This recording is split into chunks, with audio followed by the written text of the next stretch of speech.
Entonces empezamos con fuerza. Lo primero, ir diciéndoles, como siempre, ¿no? Hagamos de cuenta que estamos en una clase que es presencial.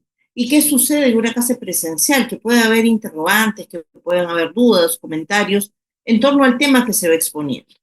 Y a veces dejarlo para el final hace que se pierda la idea un poco.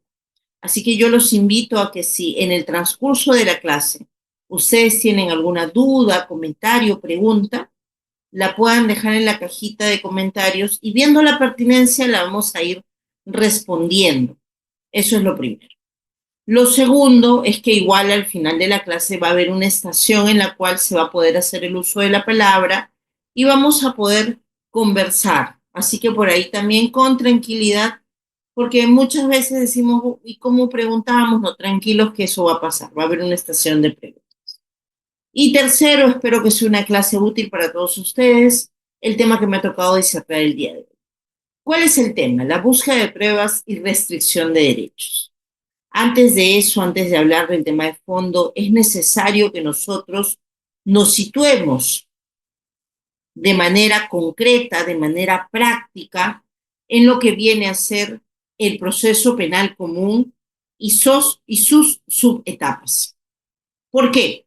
Porque si nosotros no tenemos un mapa mental acerca de cuál es la estructura del proceso penal, no vamos a poder ubicarnos espacio-temporalmente en la institución que el día de hoy hemos venido a revisar.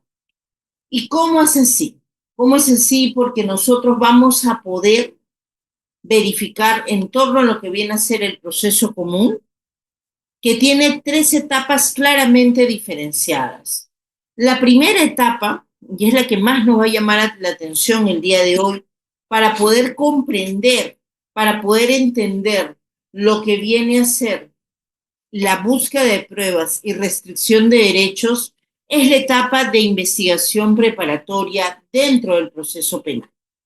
En esta etapa de investigación preparatoria es sumamente importante. ¿Por qué?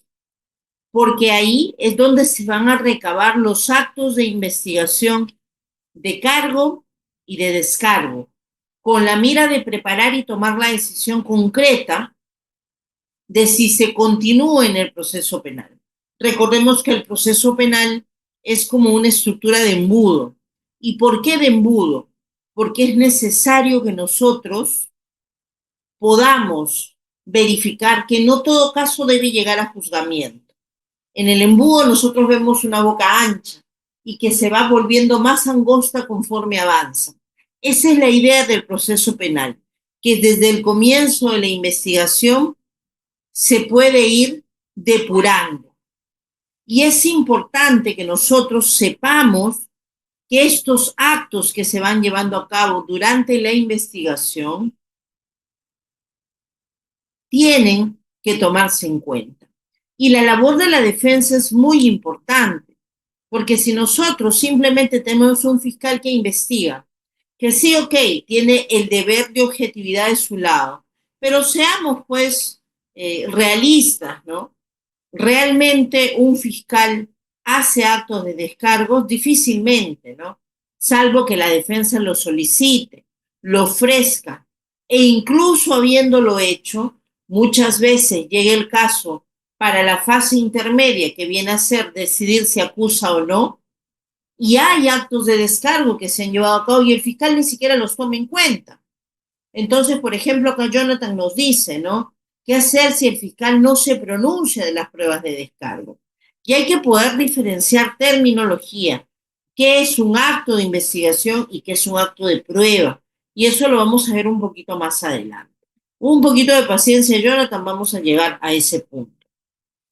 Y una de las primeras novedades en torno a lo que viene a ser la investigación preparatoria y que se introduce mediante la ley 32.130, vienen a ser las modificaciones acerca del rol que va a cumplir la policía dentro de la investigación preparatoria. Y cuando se habla, por ejemplo, en el artículo 4 del título procesal penal, del título preliminar del Código Procesal Penal, que se modifica con la ley 32.104, vamos a poder ver que se modifica y se habla. Sí, claro, el Ministerio Público sigue siendo titular del ejercicio público de la acción penal, sigue teniendo el deber de la carga de la prueba. Sin embargo, y aquí vamos a utilizar, bueno, yo siempre estoy acá con mi código, ¿no? Código penal, importante manejarlo siempre. Dice, asume la conducción jurídica de la investigación. Antes no decía ese término. Antes el conductor de la investigación, hacía secas, era el fiscal. No había conducción jurídica, sino conducción de la investigación. ¿Qué implica? Dice. ¿Qué implica? Dice el título preliminar con las modificatorias que han operado. La orientación legal de las acciones que realiza la policía dentro de los parámetros de la ley para obtener, y esto tiene mucho que ver con el tema del día de hoy, ¿no? Para obtener elementos de prueba, indicios o lo que se considere necesario para la investigación. Y desde ya vamos a ver que se ha hecho un desdoblamiento, ¿no? En lo que viene a ser conducción jurídica de la investigación y la conducción operativa de la investigación. Pero realmente se puede desdoblar a alguien así. ¿Acaso podemos pensar en la policía como un mero robot de ejecución? Porque el policía cuando lleva a cabo sus actos de investigación, que ahora se va a estar permitido,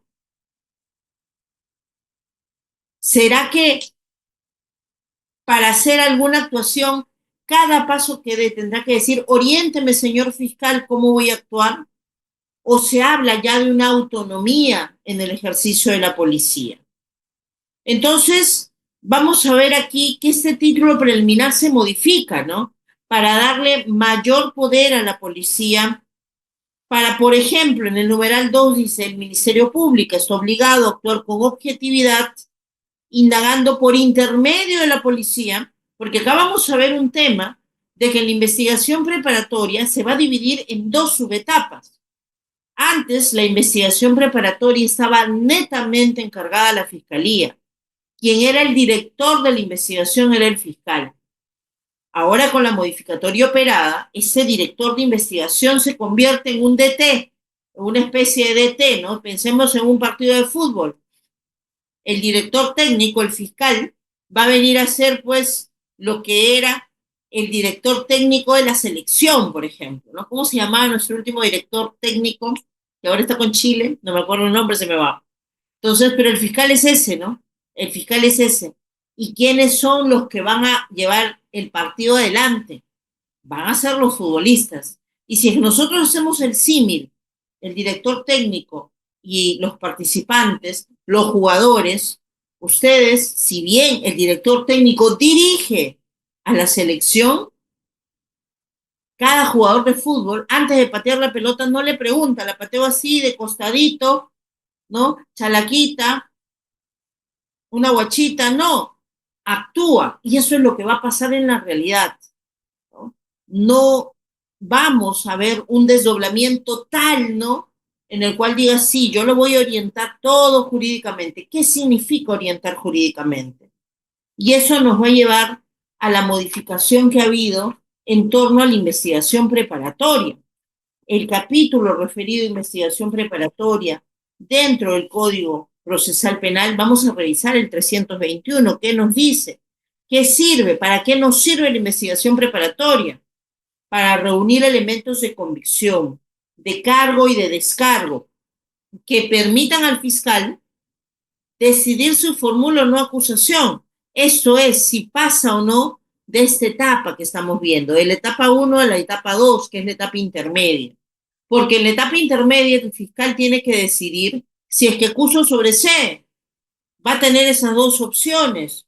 Y aquí tiene por finalidad la investigación preparatoria, en primer lugar, determinar si la conducta incriminada es delictuosa, si tiene contenido penal.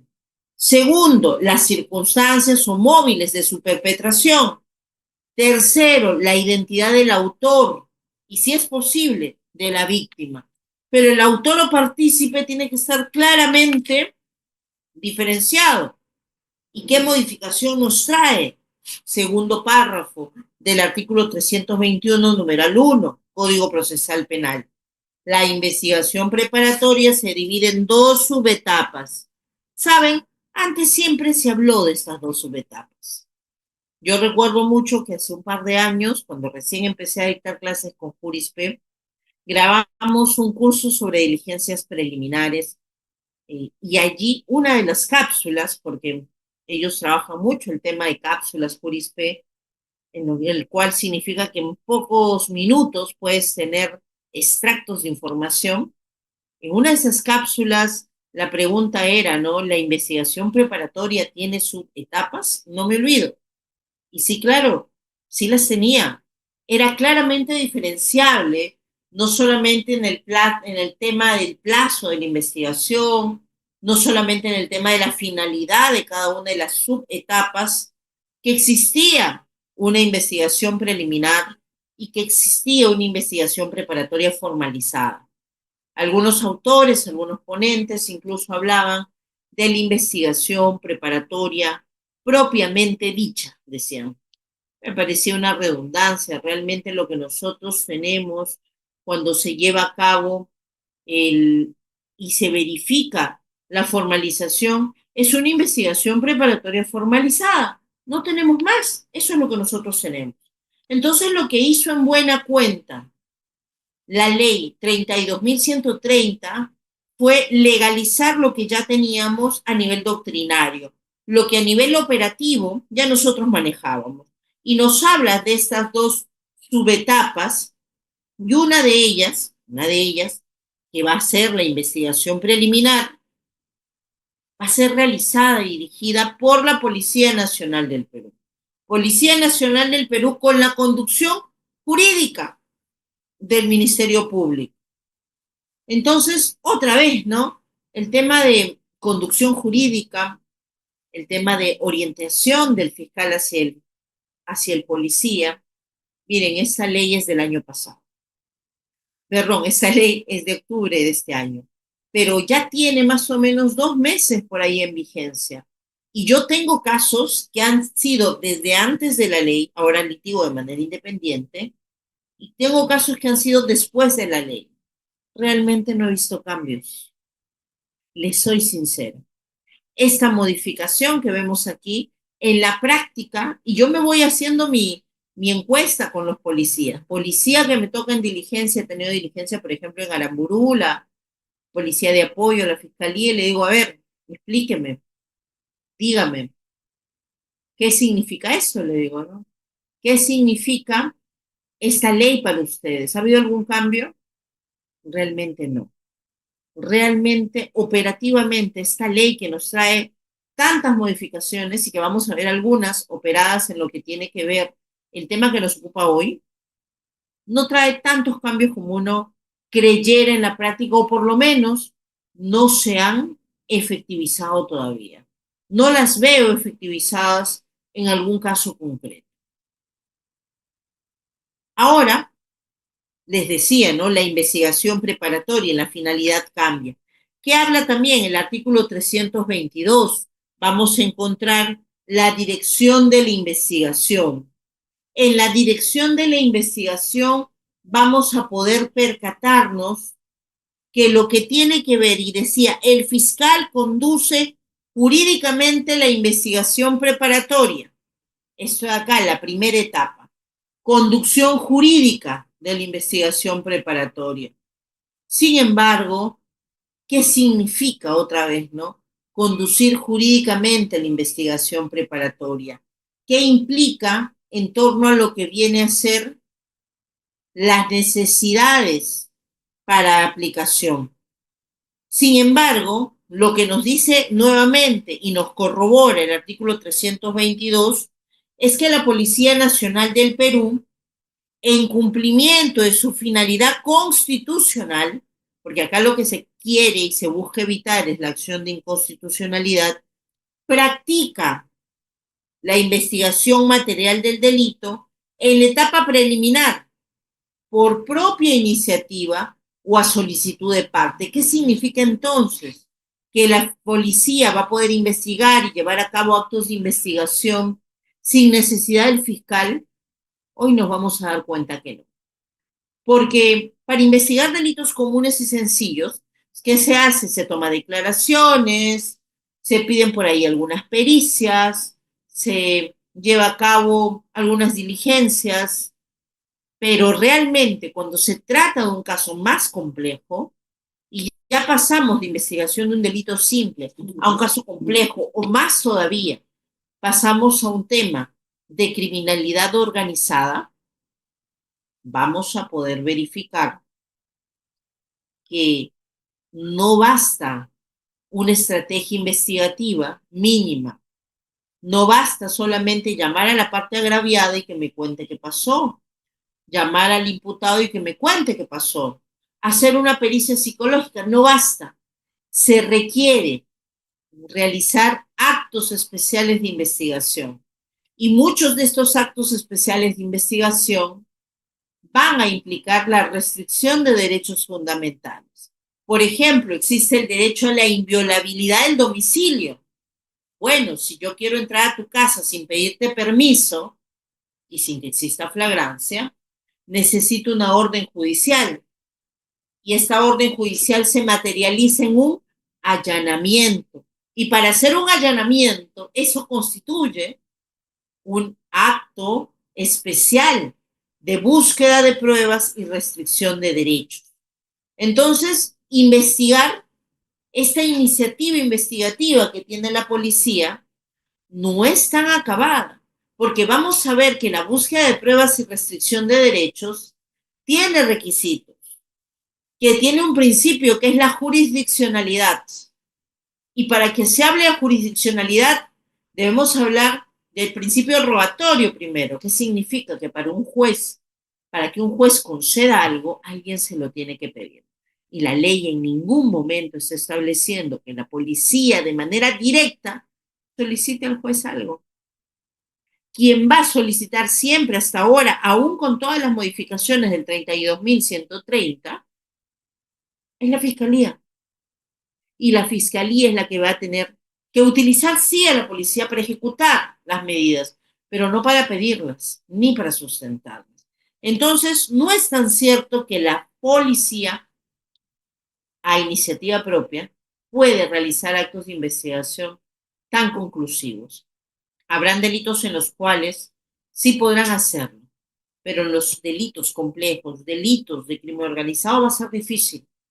Va a ser difícil porque va a tener que aprender a trabajar de manera articulada con la fiscalía, así como la fiscalía va a tener que trabajar de manera articulada con la policía. Ambos se necesitan, ambos tienen que tener la mente abierta, la necesidad de poder establecer este trabajo conjunto, este trabajo necesario.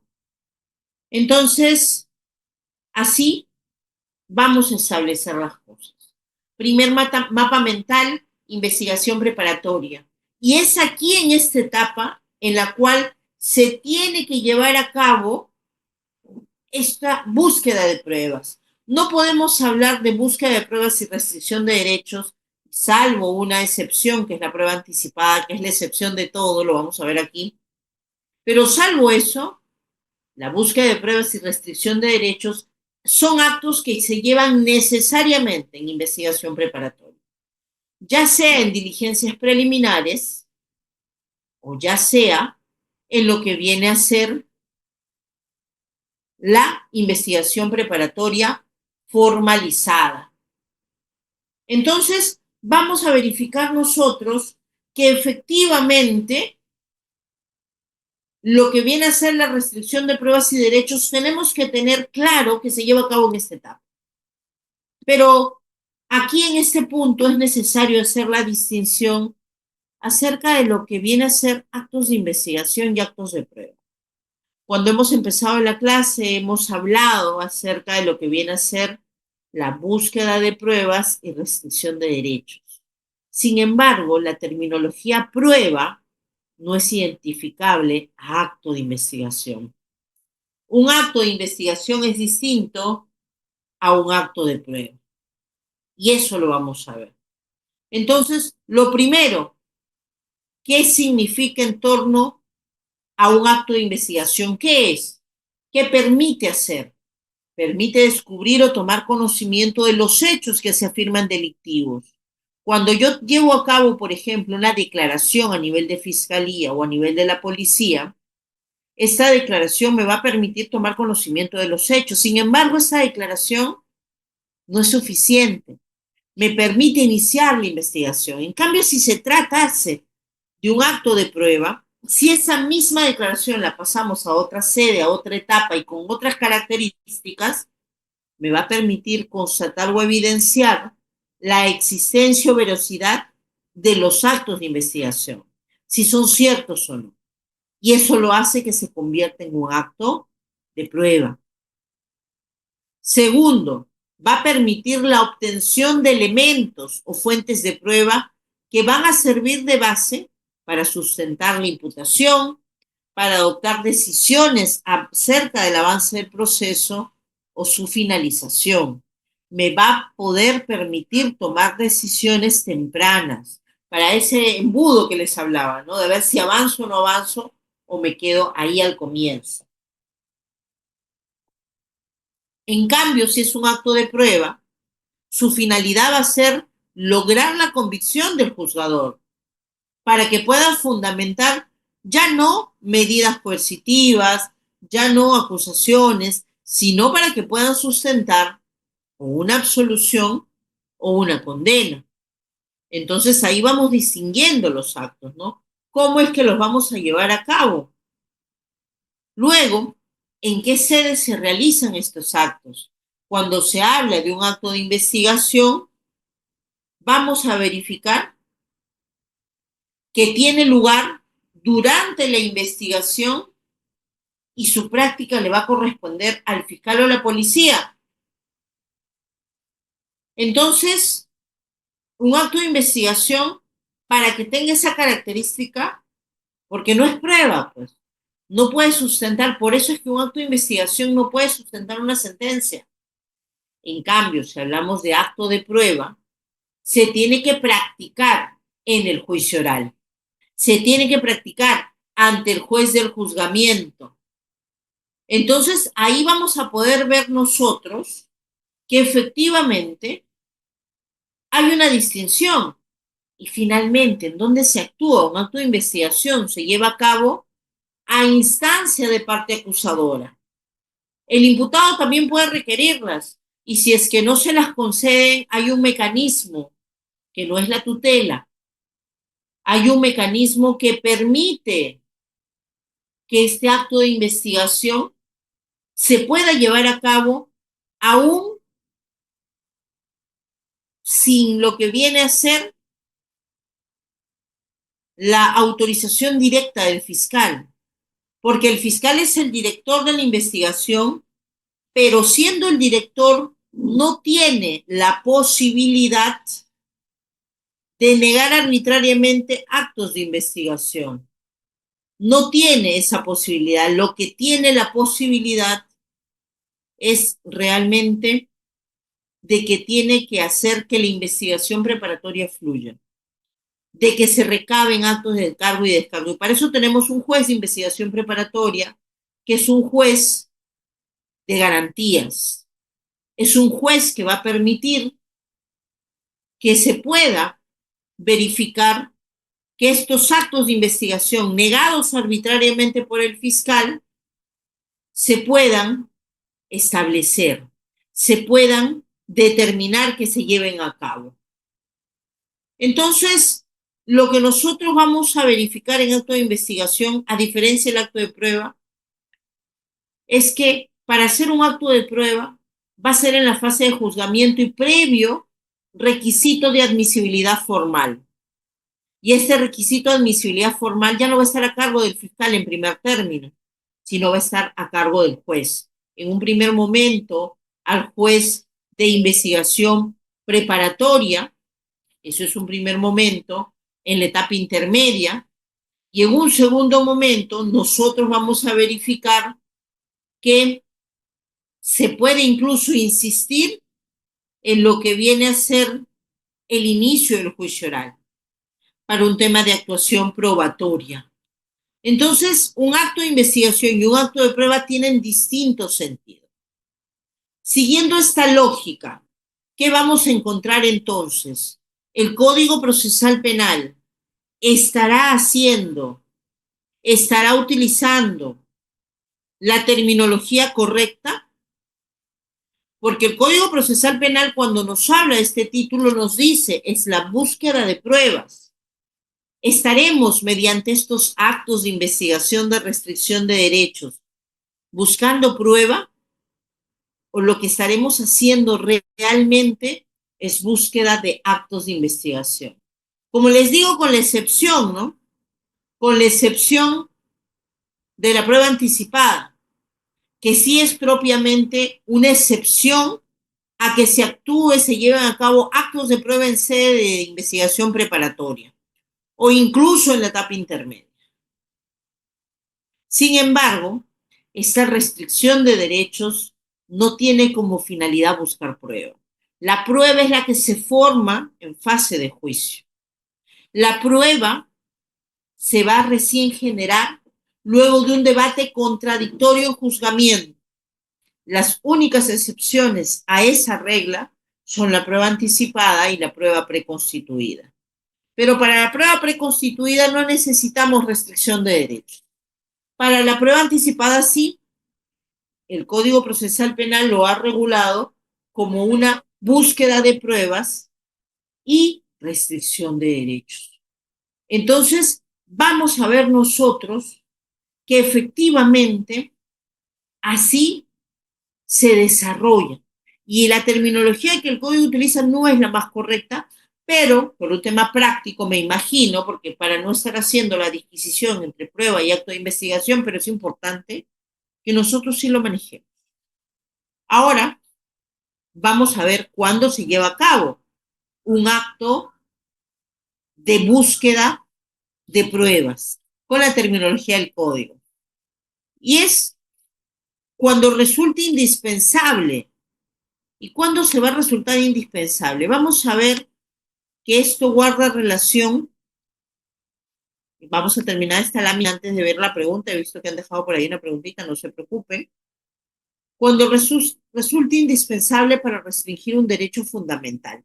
¿Qué pasa? Que en el decurso de la investigación, el imputado, por ser imputado, no pierde los derechos fundamentales que le asisten. Tiene derecho, por ejemplo, a que se resguarde su secreto a las comunicaciones.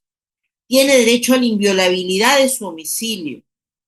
Tiene derecho a la reserva bancaria, tributaria, bursátil.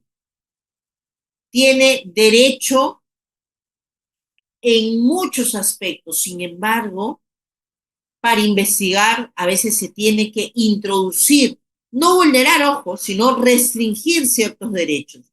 Y esa restricción se va a ver que tiene que hacerse siempre en clave de proporcionalidad. Y esa es una clave constitucional, que no debe estar ajena a ninguna medida de restricción de derechos. Entonces, cuando estemos ante una restricción de derechos, para lograr los fines del esclarecimiento del proceso, es que se va a tomar esa decisión de hacer una búsqueda de pruebas dentro de los términos que establece el Código Procesal Penal. ¿Y cuál presupuestos necesito para dictar una suficiencia de elementos de convicción? Es lo primero, porque yo no puedo dictar una medida de coerción si es que hay insuficiencia de elementos de convicción.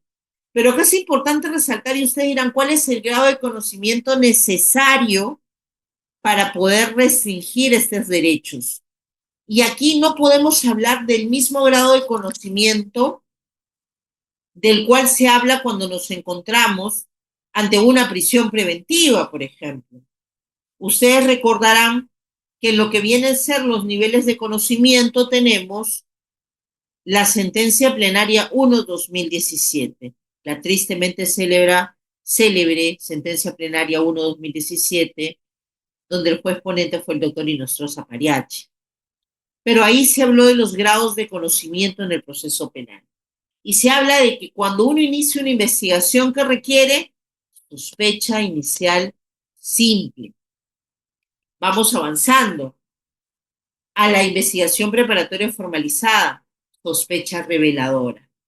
Y esos son los dos primeros niveles que nosotros tenemos que tener en cuenta para dictar una medida de restricción de derechos como juez, que no se necesita certeza, no se necesita sospecha grave. Dependiendo del estadio de la investigación, es el nivel de sospecha que voy a requerir. Y ese nivel de sospecha tiene que estar aparejada de elementos de convicción. Y eso, por ejemplo, lleva a preguntarnos, ¿no? ¿Se puede restringir derechos de alguien que no es investigado en un proceso? ¿Puedo hacer una restricción de derechos de alguien que no es imputado siquiera en la carpeta fiscal? Para mí la respuesta sería que no. Para el imputado sí tiene que soportar estos actos, siendo imputado, porque como imputado no solamente tengo que deber de soportar, sino además tengo la posibilidad de defenderme. El imputado no puede, el testigo no puede, por ejemplo. Un tercero ajeno no puede. Entonces hay que tener mucho cuidado para un fiscal cuando solicite una restricción de derechos y para un juez cuando también lo solicite. Hay que tener mucho cuidado porque a veces se pide nada más y hay jueces que no hacen una revisión exhaustiva de lo que se les pide y terminan ejecutando, ordenando ejecuciones de medidas de restricción de derechos contra personas que no tienen nivel en el entierro.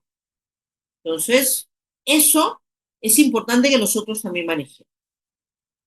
¿Qué otro presupuesto se necesita? Y es importante que haga el juez al momento de que tome la decisión en torno a lo que viene a ser una medida de búsqueda de pruebas y restricción de derechos. Es que cada una de estas medidas se decidan y se requieran teniendo como base al principio de proporcionalidad. ¿Qué implica un principio de proporcionalidad? Este principio nos habla acerca del triple análisis. El test de proporcionalidad no es algo que solamente se hace para la prisión preventiva, ojo. A veces se piensa que el principio del test de proporcionalidad solamente guarda relación con lo que viene a ser la prisión preventiva. Y no es así.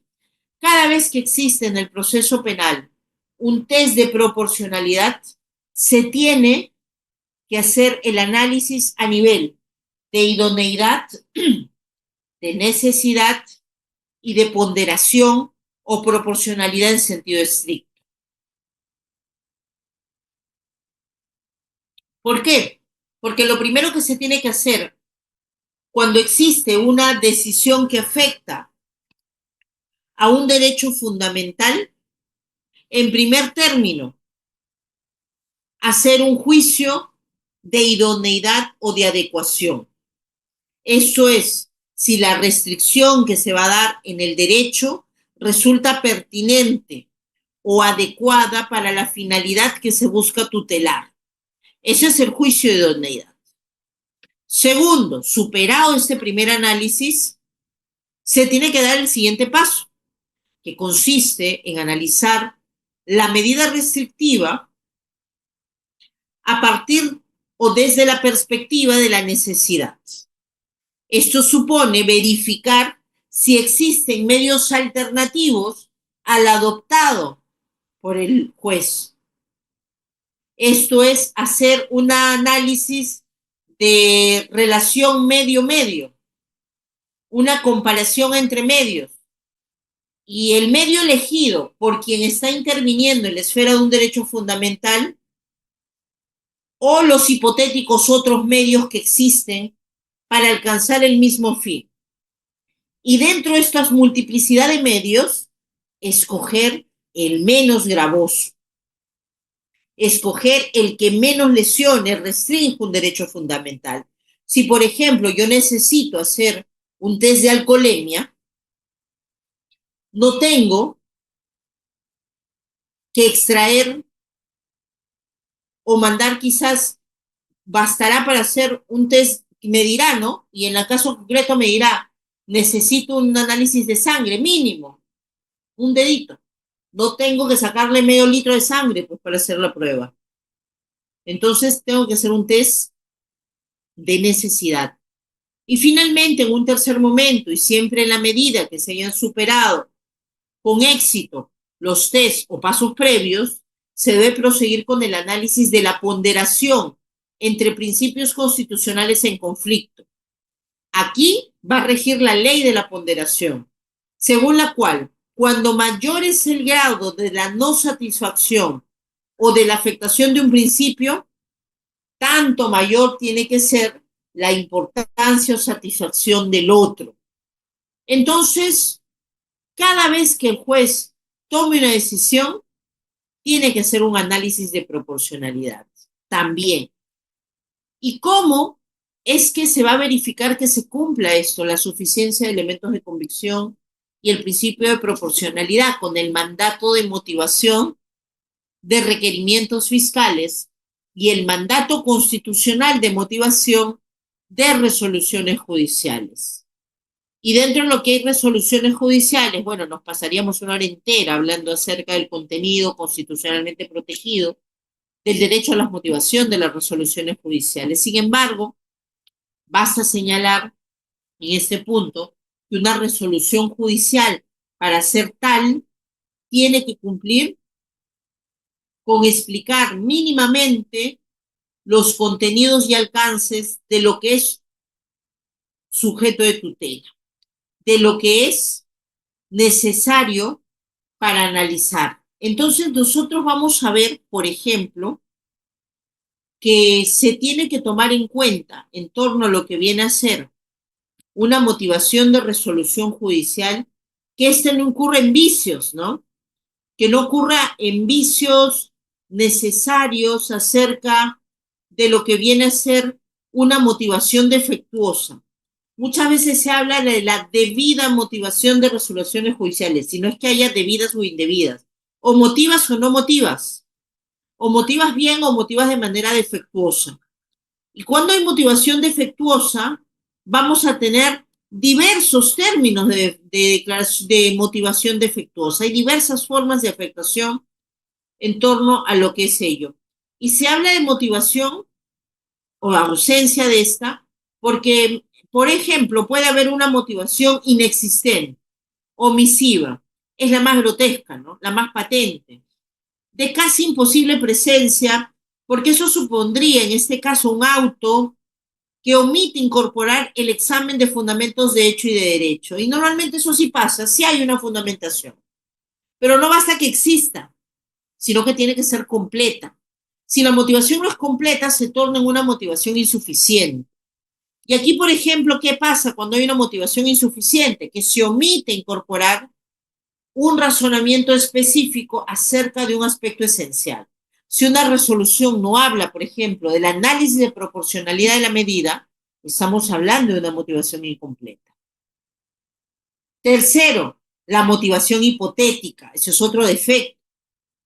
En este caso, cuando se trata de motivación hipotética, dubitativa, contradictoria, el juez supone hechos cuya realidad no está acreditada. Esto es, no hay una referencia a un elemento de convicción, por ejemplo. Lo supone y fija motivos que dejan planear una sombra de incertidumbre en torno a la exactitud de sus enunciados. O introduce datos o argumentos contrarios o discordantes entre sí. Y finalmente, la motivación falsa es la que hace una incorrecta interpretación o traslación de un elemento de convicción en este caso. Entonces, presupuestos para dictar una medida de coerción, sea cual fuera, el día de hoy no creo que nos alcance a ver todas las medidas restrictivas, pero dentro de estas vamos a ver que son requisitos comunes. ¿Y por qué es importante que ustedes la conozcan? Porque las medidas de coerción normalmente se dan, estas medidas de restricción de derechos se dan inaudita parte. ¿Qué significa? El fiscal lo pide, el juez lo concede. Y se entera la parte cuando le ejecutan. Se entera la parte cuando ya sufre la medida. No se entera antes. Pero ¿cuál es la forma de control que existe? Esta forma es mediante la apelación de la medida. Y la apelación, nosotros tenemos que conocer cuáles son los requisitos para ver en qué medida, por ejemplo, si es que no hay suficiencia de elementos de convicción, pediré a la sala que reexamine ese aspecto y pediré una sentencia revocatoria, infundada, un auto infundado, una resolución de fondo. Si es que no se ha analizado correctamente el principio de proporcionalidad, pediré también. Pero si lo que hay es ausencia de motivación, yo no puedo pedir una resolución revocatoria, sino una resolución rescisoria, que tiene que ver con una nulidad. Como abogados tenemos que saber plantear pretensiones. Si nosotros no sabemos plantear pretensiones en nuestros escritos, en nuestros pedidos, difícilmente vamos a poder trabajar y lograr objetivos para nuestros clientes. Por ejemplo, ¿qué más? ¿Cuál es el trámite? Hace un rato ya les adelanté, ¿no? Un poquito del tema de inaudita parte, pero vamos a leer un poquito el chat. Me había dicho que iba a regresar al chat. A ver, vamos a ver qué nos han preguntado por aquí. Harnold. Cuando se cambia la acusación por el principio de progresividad, no vulnera el control en la etapa intermedia.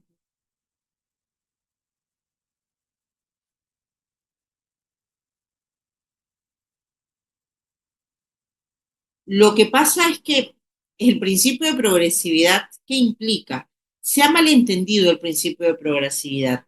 La progresividad no significa que no te puedo cambiar, no, que puedo cambiar lo que me da la gana en cualquier momento. La progresividad de la investigación tiene que ver con la progresividad de la adquisición de conocimiento para corroborar la inicial imputación. La imputación inicia, ¿no? Por ejemplo, A mató a B. Esa es la imputación. Si más adelante, y yo como tengo como dato la familia del agraviado dice él es el sospechoso, y así nos dirigimos. Ese es el dato, la nota característica. Pero, ¿qué sucede si es que en el camino se llevan pues la diligencia especial de necropsia, el conocimiento va aumentando? Esa es la progresividad. Se malentiende diciendo, es como la imputación es progresiva, puede ir cambiando en el tiempo, puede ir mutando, y no debe ser así. Hay un mal entendimiento en torno a etapa intermedia. Porque, por ejemplo, como dice, la búsqueda de prueba tuvo una finalidad, y esa finalidad se termina tergiversando en etapa intermedia. Pero bueno, eso lo dejamos para los que van a ver etapa intermedia. Estamos ahorita en investigación preparatoria. Vamos a continuar. ¿Cuál es el trámite para lo que viene a ser una solicitud de búsqueda de pruebas y restricción de derechos? Primero tiene que existir principio rogatorio, se los dije, ¿no? Requerimiento fiscal motivado. Si es que no se cuenta con un requerimiento fiscal motivado, no va a poderse dar inicio siquiera al trámite. Y la exigencia de motivación de las disposiciones fiscales no es algo que se me ocurre a mí nada más. Y nosotros tenemos que verificar Código Procesal Penal para eso. Y el artículo 122 del Código Procesal Penal, numeral 5, nos dice, las disposiciones y los requerimientos, en este caso se trata de un requerimiento, deben estar motivados. En el caso de los requerimientos, estarán acompañados de los elementos de convicción que les justifiquen. Y por eso, cuando ustedes va a ver una ejecución de una medida, mucho cuidado, no les van a notificar el requerimiento fiscal. Lo que les van a notificar es la resolución judicial. Piensen en un allanamiento, que es una búsqueda de pruebas y restricción de derechos, una de las medidas. ¿Qué va a pasar en un allanamiento? Va a llegar el fiscal y va a entregar la copia de la resolución judicial autoritativa, pero no tiene que darle copia ni del requerimiento ni de los elementos de convicción. Ustedes como abogados tienen que solicitarlo al fiscal para poder hacer su estrategia correcta para verificar si hay correlación entre lo pedido por el fiscal y lo otorgado por el juez. Es un deber que tiene la defensa. Y esto se resolvió en el caso de Abanto Vázquez, que es una resolución importante en torno a lo que viene a ser el tema de allanamientos, por ejemplo. En temas de allanamientos, el desarrollo de la diligencia, todo lo que tuvo que ver, ahí se verificó el expediente 25-2017, por ejemplo, ¿no? Entonces, en la solicitud de allanamiento, el requerimiento fiscal debidamente motivado, pero no va a venir pegado a tu resolución. Tienes que pedirlo tú. ¿Qué sigue después del requerimiento? Que el juez va a decidir sin trámite alguno de inmediato, conceder o no lo que se está pidiendo. Ojo, salvo norma específica. Si hay alguna norma específica, por ejemplo, como prueba anticipada, en el caso de la prueba anticipada no se decide de inmediato sin trámite, hay un trámite establecido y parte del trámite es correr traslado del requerimiento fiscal. En cambio, hay otros casos en los cuales no se puede correr traslado. ¿Y cuál es ese tema? Cuando hay riesgo de pérdida de la finalidad de la medida. ¿Ustedes imaginan que los requerimientos de allanamiento se trasladen? Que se le diga, mire señor, aquí está la notificación, el fiscal está pidiendo que allanemos su casa, para que usted dé permiso, ¿no? No tiene lógica. Se pierde la finalidad de la medida. Entonces, van a haber casos en los cuales se realice este trámite así, sin más, rápido, express, y va a haber casos en los cuales sí es necesario y sí es prudente realizar un traslado del requerimiento para hacer el control de la legalidad de este pedido. E incluso el juez de la investigación preparatoria puede fijar audiencia para que se debata. Por ejemplo, si se pide el registro histórico de llamadas, yo digo, estoy haciendo una investigación y necesito el registro histórico, secreto de telecomunicaciones. Se tendrá que hacer esta diligencia de inmediato, sin trámite. ¿Hay pérdida de finalidad de la medida? ¿Hay riesgo? La verdad que no, porque el registro histórico es algo que ya lo tienen las autoridades, perdón, las empresas de telefonía. Entonces, no es necesario hacerlo inaudita aparte. Aquí sí se deberá llamar a audiencia, pero caso por caso se va a analizar, ¿no? Lo que quizás en abstracto uno puede pensar que no se necesita este control, en otros aspectos sí se necesita, sí se requiere. Entonces, pero la regla inicial es que se dé sin trámite, salvo norma específica.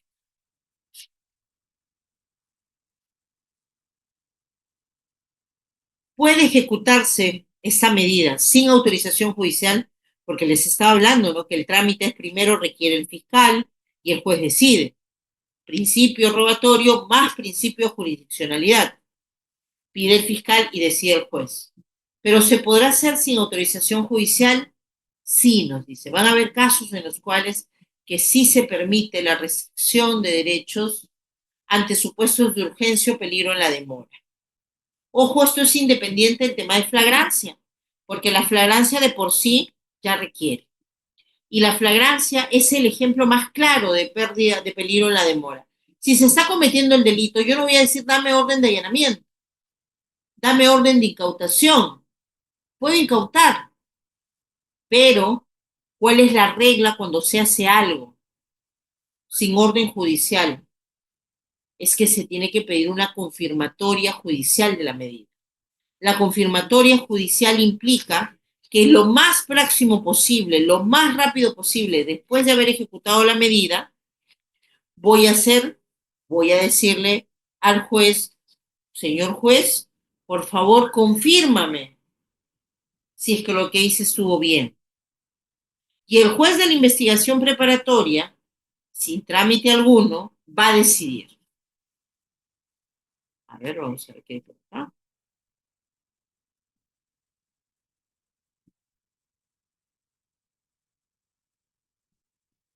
Jóvenes, jóvenes, les voy a pedir con mucho cariño que sus preguntas tienen que ser pertinentes al tema de exposición. ¿Sí? El tema de exposición hoy es búsqueda de pruebas y restricción de derechos dentro de lo que viene a ser la fase de investigación preparatoria. Estoy viendo que hay preguntas de etapa intermedia. No se preocupen que va a haber ponentes para ese tema, ¿sí? Continuamos entonces. Luego, les decía, no vamos a ver el tema de la confirmatoria judicial. En esta confirmatoria judicial, el juez va a decidir el mismo día o a más tardar el día siguiente, referido a si confirma, aprueba o desaprueba la medida.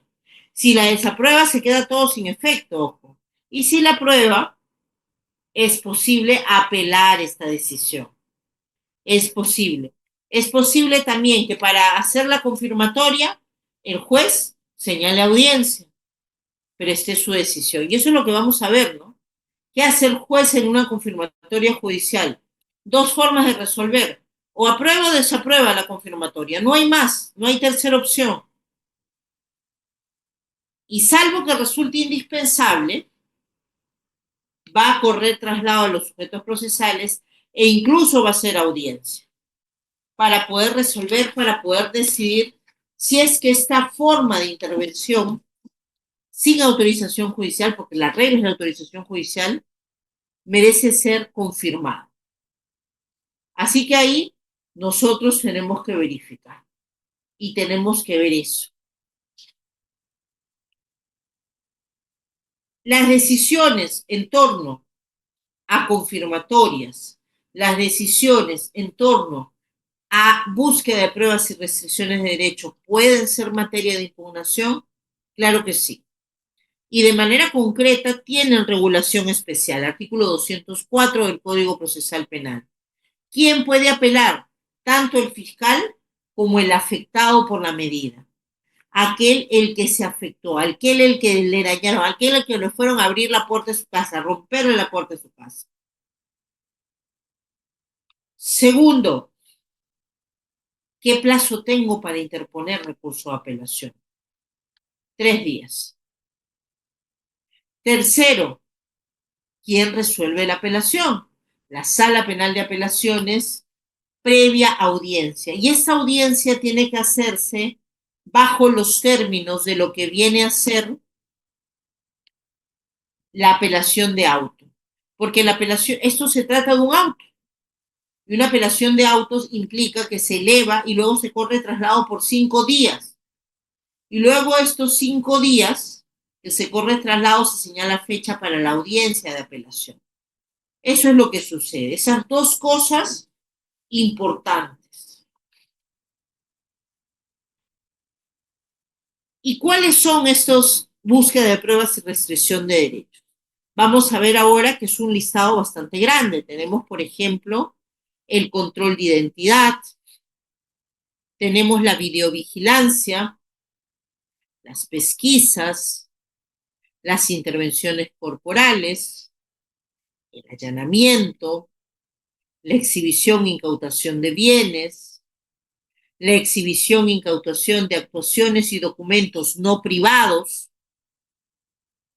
la interceptación e incautación postal, la intervención de las comunicaciones, el aseguramiento e incautación de documentos privados, el levantamiento del secreto bancario de la reserva tributaria, la clausura o vigilancia de locales en inmovilización, la prueba anticipada, las medidas de protección. Entonces, como ven, tenemos un listado bastante grande de medidas restrictivas a derechos para búsqueda de pruebas. Y dentro de este listado hemos escogido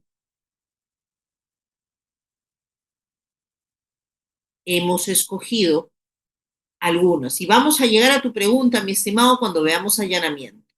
Lo primero que nosotros vamos a revisar aquí es el control de identidad, porque precisamente vamos a hablar de 3 temas puntuales. Vamos a hablar el día de hoy del control de la identidad, porque tiene modificaciones en la ley 32.130. Vamos a hablar del allanamiento, que también tiene modificaciones y precisamente con la ejecución de la medida, conforme está preguntando nuestro colega. Y finalmente vamos a hablar acerca de lo que viene a ser la intervención de las comunicaciones. Son tres aspectos que la ley 32.130 modificó. Vamos a empezar con el control de identidad. El control de identidad está regulado en el artículo 210, perdón, en el artículo 205 del Código Procesal Penal. Y ese control de identidad se ha modificado, 10 de octubre de 2024, ley 32.130.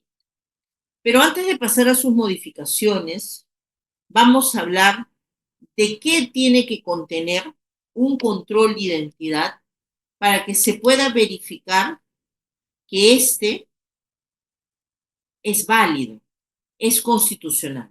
Seguramente ustedes han visto en la calle, a veces policías pidiendo DNIs.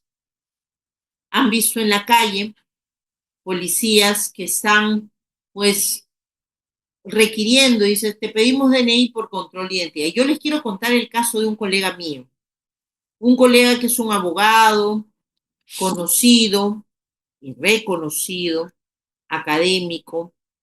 No voy a pecar diciendo su nombre, pero un día sonó mi teléfono y para mí fue raro ver esa llamada perdida porque fue en la noche y yo suelo dormir temprano y llega un punto en el día que ya no contesto el teléfono. Bueno, eso era antes cuando era defensora pública, ahora que soy defensora privada, es un poco más difícil apagar el celular, pero esto pasó cuando era defensora pública. Un querido amigo, colega mío, conocido, reconocido abogado, jurista, me llamó y yo no contesté su llamada. Días después, para esto yo ni siquiera sabía que ese era su número. Días después me escribe y me dice, fui yo quien te llamó, estoy por Lima, a ver si nos vemos. ¿Qué pasó, amigo? ¿Me llamaste? ¿Me dices alguna emergencia? Ya te cuento, no te preocupes. Y me contó qué había pasado. Él le encanta andar los días sábados, domingos, los días que no trabaja, pasear con su familia y vestirse con su sombrero tipo chotano, con su poncho, porque le gusta estar vestido así de paisano. Dice, ah, yo no me gusta usar terno, corbata, eso es mi disfraz para cuando soy abogado. Pero cuando es mi día normal, yo estoy vestido como paisano. Y estaba en la plaza de armas de su ciudad, y en la plaza de armas, caminando con su hijito, caminando con su esposa, va la policía y lo interviene. Documentos, le dijo, porque lo vio así vestido como está. Mira el nivel de discriminación. Y él no se quiso identificar. Y le dijo, en razón acá tú me pides documentos. Ah, es que control de identidad, le dice. Ah, sí, control de identidad. Dígame usted con qué propósito está haciendo el control de identidad. ¿Qué delito está previniendo? ¿O qué delito está averiguando? Le dijo.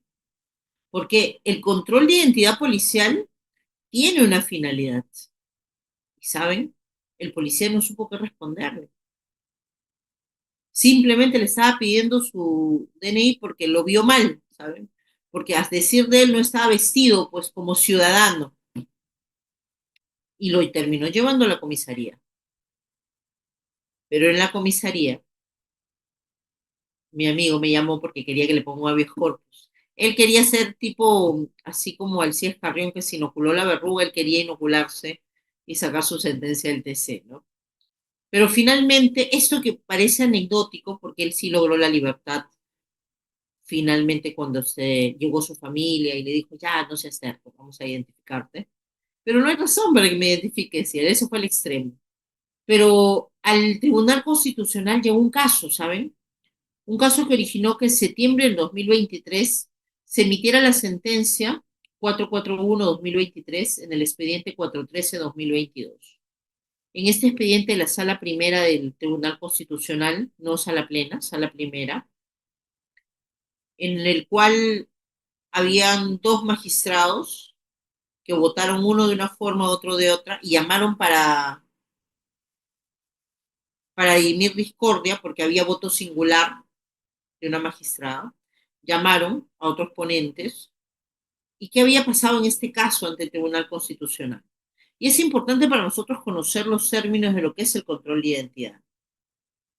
Que una señora había puesto un habeas corpus a favor de su hijo y su nuera contra policías de la de Pincre de San Juan del Urigancho, de la de Pincre de San Juan del Urigancho, con el objeto de que se exponga la inmediata libertad, porque los habían detenido de manera arbitraria. ¿Qué pasó? ¿Cuáles fueron los hechos? El favorecido estaba tomando una botella de agua mineral en una tienda y sin razón alguna llega el escuadrón de emergencia y de forma abusiva lo enmarrocan junto con su señora. Estaban los dos tomando su agüita. Y la señora tenía su bebita en brazos. Y desde las 9:40 de la mañana que presentaron la demanda ese día, de las 9:40 que los detienen hasta que presentaron la demanda, no se les permitió acceso a abogado de libre elección, a pesar de que el abogado fue a la de PIC. El juzgado admitió a trámite y dispuso la inmediata libertad de los favorecidos, considerando que la detención de los beneficiarios no respondía a ningún pedido formal y se les requirió a los policías que emitan un informe correspondiente. Entonces, el procurador de la policía, de lo que viene a ser el sector interior, dijo que la actuación de los policías se encuentra dentro de los márgenes de la Constitución, de la ley, que ellos están facultados por norma constitucional a detener a una persona en caso de flagrante delito, que era el caso que había sucedido. Finalmente, el quinto juzgado de investigación preparatoria del Callao, que es donde se presentó el habeas corpus, declaró fundada la demanda y consideró que la detención de los favorecidos fue arbitraria y exhortó a los emplazados que eviten nuevas transgresiones. Esta resolución obviamente fue apelada por los policías y la sala revoca la medida y reformándola declara infundado el habeas corpus porque dijo que aquí había flagrancia y que los policías actuaron dentro del ejercicio de sus funciones. Entonces, aquí, a pesar de que se dispuso la libertad de los favorecidos, no se trató de una sustracción de la materia, porque no se trató de una libertad que los mismos emplazados hayan decidido de manera voluntaria. Se les tuvo que obligar por medio del juez constitucional. Y además, la resolución de primera instancia había sido en un sentido y la de segunda instancia le dio validez a esa detención. Entonces, ¿qué es lo que sucedió aquí? ¿Qué es lo que dijo el Tribunal Constitucional? Analizó primero el derecho a la libertad ambulatoria, que está recogida en el artículo 2, numeral 24, literal F de la Constitución, y luego analizó también respecto al derecho a interponer una demanda de habeas corpus por el derecho a no ser detenido arbitrariamente. Y el TC ha dicho que para hablar de flagrancia tiene que haber dos razones, ¿no? Inmediatez temporal, inmediatez personal. Y así, analizando este aspecto, llega a verificar que lo que viene a ser un control de identidad tiene que cumplir 4 fundamentos. El primero, que el control de identidad no se puede dar sin motivo. El control de identidad no puede darse simplemente porque quieres pedir la dirección a alguien. El control de identidad tiene que ser cuando resulte necesario para prevenir un delito o para obtener información útil. Eso es lo primero. Entonces, el hecho investigado va a implicar que de manera independiente de lo que ha dicho la Constitución, de manera analizando lo que viene a ser el artículo 205, tiene un propósito y no se le puede poner en práctica solo porque se le ocurrió a la autoridad policial, de manera injustificada, de manera deliberada. Segundo, y tiene que quedar perfectamente claro, que si el intervenido no cuenta con documento de identidad en el momento que se le solicita, yo tengo a alguien y le digo DNI y no tengo mi DNI a la mano, es obligación de la autoridad policial darle las facilidades para que pueda encontrarlo o exhibirlo. No es una facultad, no es que nos está haciendo un favor la policía al darnos esa facilidad. Entonces, ¿qué pasa? Si yo no exhibo, la única opción no es que te lleven a la comisaría con fines de identificación. Pueden haber otras opciones, como por ejemplo, en lugar de llevarte a la comisaría, te llevo a tu casa, porque dices que ahí está tu DNI. En lugar de llevarte a la comisaría, esperamos prudencialmente un familiar tuyo que te traiga tu documento. En lugar de llevarte a la comisaría, puedo verificar, ellos tienen sistema de comprobación en línea, si eres la persona que dice ser, con tu número de DNI. Entonces, la policía a veces comete en torno a lo que es el control de identidad muchos excesos.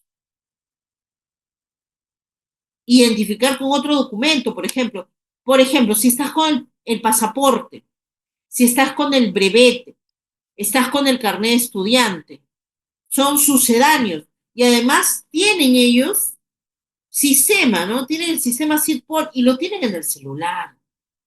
No tienes que ir a una computadora para verificar.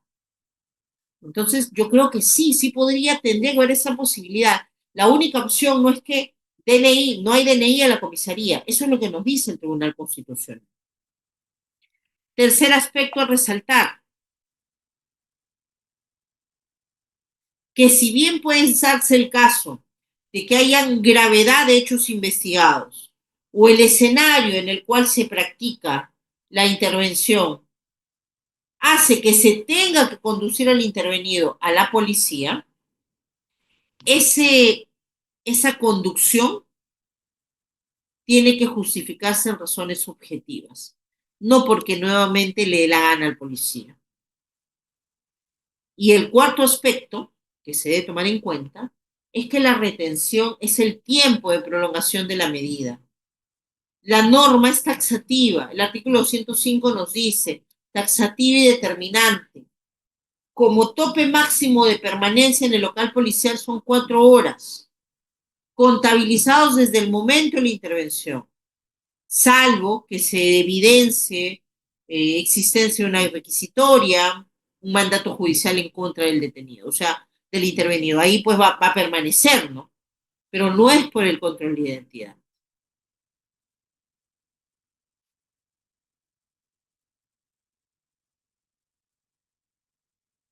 Aquí dice, Enrique nos dice, a ellos se le detuvieron por negarse a brindar sus datos para plena identificación. Desobedecer un control de identidad y otra situación cooperar con la plena identificación, claro, pero el hecho de no cooperar, y eso no puede convertirse en una desobediencia a la autoridad, que es lo que finalmente analizaron en este caso, ¿no? En este caso que yo les comento, las circunstancias de la intervención, y eso es por el propio informe policial, dijeron, estaban ante una desobediencia. Dice. Aquí no había motivo ni razón objetiva para pedirle control de identidad. No es que cualquier policía puede decirte, identifícate, tiene que haber una motivación. Ojo con eso. Entonces, ¿y en qué estriba? Gracias, Enrique, por tu participación. ¿En qué estriba el tema de la ley 30/2130? ¿En qué se modifica? Esta modificatoria agrega otro derecho más para el ciudadano. ¿Y en qué consiste ese derecho? Consiste en que se le informe que el efectivo policial puede registrar en audio y video el registro del control que se está realizando. Porque a veces hay la problemática de que simplemente se graba y simplemente se filtra. Ojo, informar de que se va a grabar no significa permiso para grabar. Informar de que se va a grabar es distinto a un permiso para grabar. Hay que tener en cuenta eso. Opinión de Oliver, por ejemplo, y me parece razonable su opinión, nos dice, la Policía Nacional del Perú debería perseguir delincuentes, pero al parecer en algunos casos buscan coimas y molestan al ciudadano. Claro, a veces se ponen a hacer operativo diciendo que están buscando requisitoriados, prevención de delito. Bueno, lo que pasa es que la negativa de identificarse no puede originar de plano en primer término simplemente comisaría. Si es que no se identifican, primero le tengo que dar las posibilidades de que se identifique. Si no se quiere identificar, sí lo tengo que llevar para identificar. Ojo, son cosas distintas. Entonces la modificatoria, volvemos a la modificatoria. Primero que se le informe al ciudadano. Eso es algo que se está poniendo ahí, que el policía va a seguir pudiendo hacer su control de identidad. No se está modificando ese aspecto, solo que tiene el deber de informarle al ciudadano si es que va a hacer registro en audio y video de lo que ha acontecido. Segundo, y acá se agrega este tema, ¿no? Porque antes que decía la norma, que el efectivo policial no requiere comunicación ni orden del fiscal para el control de identidad. Y le agregó no requiere orden del juez, que la norma no lo tenía así. Nunca se habla del marco, en un control de identidad en el marco de una resolución judicial. Esta es una de las medidas que no requiere ni pedido del fiscal ni requiere confirmatoria judicial. El control de identidad puede realizarse de manera autónoma por la policía. Sin embargo, la modificación que sí ha ingresado es que una vez que yo realizo el control y dentro de ese control de identidad existe fundado motivo para que el intervenido esté involucrado en algún delito, se habilita también la posibilidad del registro, ya no solamente la identificación. Y se habilita el registro personal y se le puede registrar su vestimenta, su equipaje, su vehículo, y de esta diligencia específica, en caso resulte positiva, se levanta un acta, indicándose en el acta lo encontrado, y la modificación aquí es que se le tiene que comunicar de manera inmediata por escrito al Ministerio Público. Antes, cuando se hacían controles de identidad y se encontraba algo, se comunicaba al Ministerio Público. No había obligación de comunicación escrita. Ahora sí. Esa es la modificatoria que ha ingresado. Así que policías, si hacen controles de identidad, mucho ojo, encuentran algo, tienen que comunicar por escrito a la fiscalía. También, ¿qué más se puede hacer en el marco de un control de identidad? Se pueden tomar fotos, se pueden tomar impresiones digitales, aún en contra de la voluntad del imputado. Ojo, ese que no se quiere identificar, le puedo tomar su impresión digital. ¿Para qué? Con fines de identificación. Y para eso no se requiere orden expresa del fiscal. Solo se le tiene que comunicar. Solo se le tiene que comunicar. Y el plazo de duración, cuando se trate de ciudadano nacional, 4 horas.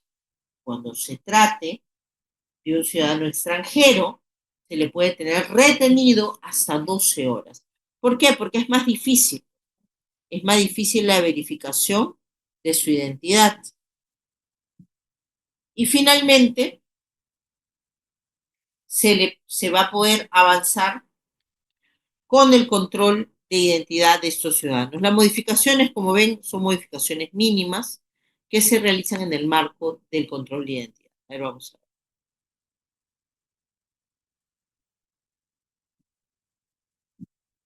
Harold nos pregunta, ¿puede tomarse como requisito que el policía primero se identifique no solo con su nombre en el uniforme? Entiendo porque cada policía tiene un gafete, ¿no? Un gafetito ahí que dice Pérez, que dice, ¿cómo se llama? Sánchez, pero ahora está tanto la seguridad, está tanto la inseguridad ciudadana que sí, ¿no? Debería ser parte del protocolo de control de identidad, la identificación del policía. Y veamos, ¿no? Veamos si es parte del protocolo, porque tenemos un protocolo del año 2014 nosotros en torno a lo que tiene que ser el control de identidad. Y ahí se ponen los pasos. Y el efectivo policial, no hay ningún paso que establece acá que se debe identificar plenamente, sino que el efectivo es el que pide la identificación plena. Paso 2, el requerido exhibe documento de identidad u otro documento de identidad idóneo, dice el protocolo, mira, otorgado por funcionario público.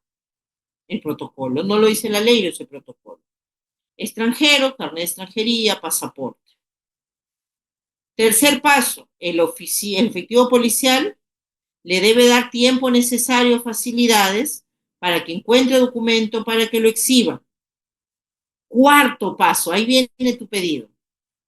El requerido podrá exigir al efectivo policial su identificación y le precise la dependencia a la cual se encuentra asignada. Es el cuarto paso del control de la identidad. Pero a veces lo desconocemos, ¿no? Y simplemente el policía te dice, ¿tú por qué me pides algo? Y ahí viene la arbitrariedad, ¿no? Porque uno tiene la duda, clarísima. El requerido acredita identificación, le devuelven los documentos y le permiten que se vaya. Pero si hubiese fundado motivo de que está vinculado a comisión de delito, ya sea identificado o no, se le hace registro. Si no exhibe documentación o hay dudas acerca de la autenticidad de su documentación, ahí se le conduce a la dependencia policial. Y en la dependencia policial hay más pasos todavía. Yo voy a compartir con los amigos de Jurisp el protocolo.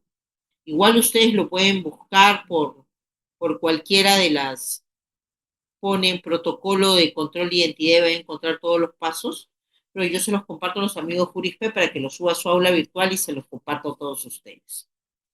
Entonces, vamos a ver que eso es lo que se encuentra en regulado de control de identidad. A ver qué nos dice Harnold. Los que abusan en todo caso del control de identidad son los famosos ternas, que te intervienen con el pretexto de que hay posibilidad de comisión de delito. ¿Cómo podemos hacer valer nuestros derechos en este caso? Claro, el terna no está vestido de uniforme. El terna está precisamente camuflado, ¿no? Pero lo que pasa es que cuando retienen a alguien en control de identidad, no todos se animan a hacer habeas corpus, que esa es la forma de protegerse frente a detenciones arbitrarias. Porque por más que se habla de retenciones, es privación de libertad. Y acá retención, detención, es lo mismo. Y por ejemplo dice, ¿no? Término imputado detenido son diferentes. Alexander, lo que pasa es que acá en un control de identidad no hay detenido, hay retenido. Es una retención que se produce. ¿No? Una retención máxima de 4 horas o una retención máxima de 12 si es que es extranjero. Pero finalmente este juego de palabras quiere enmascarar lo que es real, que estás privado de tu libertad. Y si hay una privación de libertad y consideras que es arbitraria, la vía es el habeas corpus. Y eso es lo que se tiene que seguir trabajando. Grimaldo dice, buenas noches, el efectivo policial cuando interviene siempre se identifica con su grado, nombres y apellidos y unidad que pertenece. Estimado Grimaldo, nunca me han hecho control de identidad, así que no sabría corroborarte si efectivamente eso pasa en cada caso concreto. Esperemos que sea así. Es parte del protocolo que el efectivo policial sí se identifique y diga a qué unidad pertenece. ¿Alguna pregunta más en torno a lo que es el control de identidad antes de pasar al siguiente tema que es el allanamiento? A ver, alguna pregunta más escrita, igual como les dije al final, tenemos todavía un espacio, más o menos vamos a tener unos 20 minutitos de respuestas, preguntas, respuestas, así que continuamos con el tema del allanamiento. El allanamiento, estas idas y vueltas que hubo, ¿no? ¿Qué problemática en torno al allanamiento? ¿Dónde encontramos regulado nosotros el allanamiento? La medida de allanamiento la vamos a encontrar a partir del artículo 214 del Código Procesal Penal, 14, 215, 216, 217. Y el allanamiento viene a ser, fuera de los casos de flagrante delito o de peligro inminente de perpetración de delito, el fiscal puede solicitar allanamiento y registro domiciliario de una casa habitación, de una casa de negocio, de dependencias cerradas, de recintos habitados temporalmente o de cualquier otro lugar cerrado, siempre que sea previsible que le será negado el acceso en acto de función a un determinado recinto. Y esta solicitud tiene que contener la ubicación concreta del lugar o lugares que habrán de ser registrados y la finalidad específica del allanamiento. ¿Qué? Porque el allanamiento puede tener dos finalidades. Puede haber un allanamiento con fines de detención, detención preliminar, o puede haber un allanamiento con fines cautelares para encontrar medios de prueba. Por eso el allanamiento tiene que determinar finalidad específica. ¿Qué diligencias voy a realizar? También tiene que decir el allanamiento. ¿Y cuánto tiempo va a durar la medida? Eso también tiene que decir. Y si es que se realiza un allanamiento sin orden judicial, los motivos del allanamiento tienen que estar detalladamente en el acta. Detalladamente en el acta.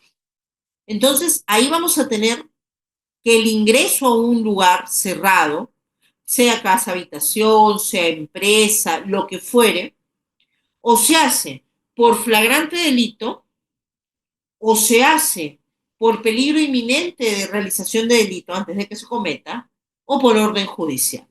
No hay otro motivo.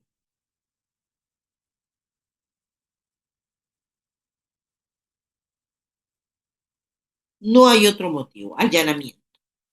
Entonces, ¿qué pasa con el tema con la ley 32.130?